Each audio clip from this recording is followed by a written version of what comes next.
Inklyuziv ta'lim bu jismoniy, ruhiy, aqliy yoki ijtimoiy holatdan qat'iy nazar barcha bolalarning, jumladan alohida ta'limga ehtiyoji bor, nogironligi bo'lgan bolalarning oddiy maktablarda sog'lom tengdoshlari bilan birgalikda, teng sharoitda sifatli ta'lim olish jarayonidir.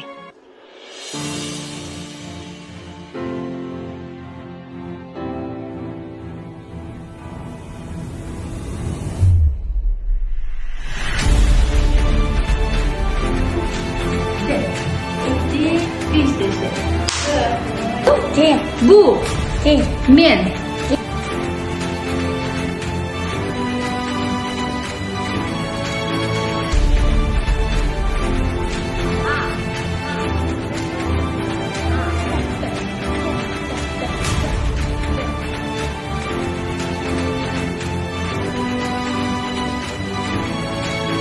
Yurtimizda ham 2020-yil 13-oktyabrda Prezidentimizning 4860-sonli qaroriga binoan inklyuziv ta'limni rivojlantirish to'g'risidagi konsepsiyasi tasdiqlandi.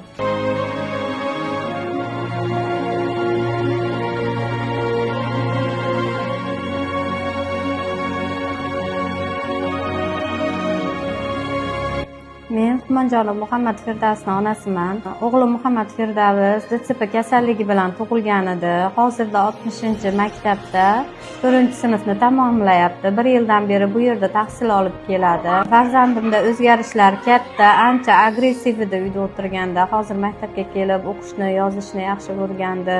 Xarakterlari ham yaxshi bo'lib qoldi. Bu sharoitlarda juda yaxshi, xulqli bo'lib, namunali bo'lib o'qiyapti.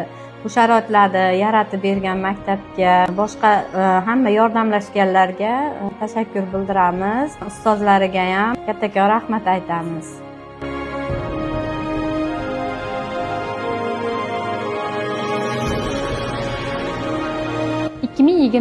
yil 12-oktyabrda esa Vazirlar Mahkamasining 638-sonli qaroriga binoan alohida ta'limga ehtiyoji bor bolalarni inklyuziv sinflarga joriy etish tartibi yo'lga qo'yildi.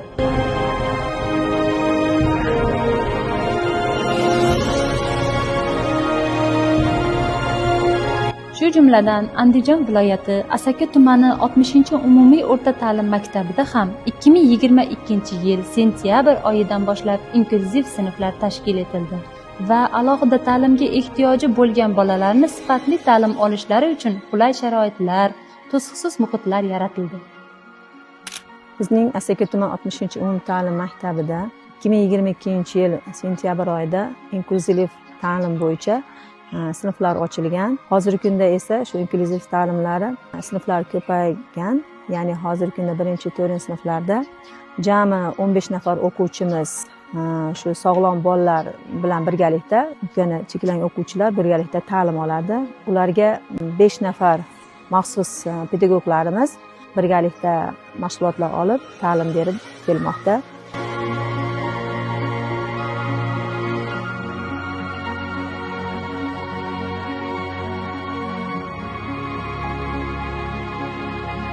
Men Habibullayeva Zilola Salimjon qizi, oliy ma'lumotli 4 yillik ish tajribasiga ega logoped defektologman.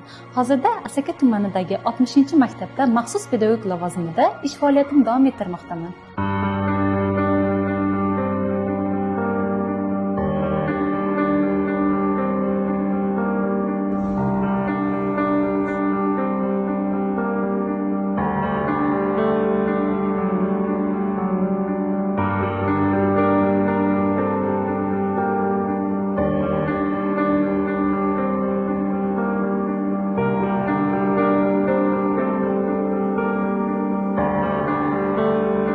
Men 4 yillik izlanishlarimdan va ish tajribamdan kelib chiqqan holda ayta olamanki, biz maxsus pedagoglar o'z kasbimizni sevishimiz va yana ham kuchli bo'lishimiz kerak deb o'ylayman.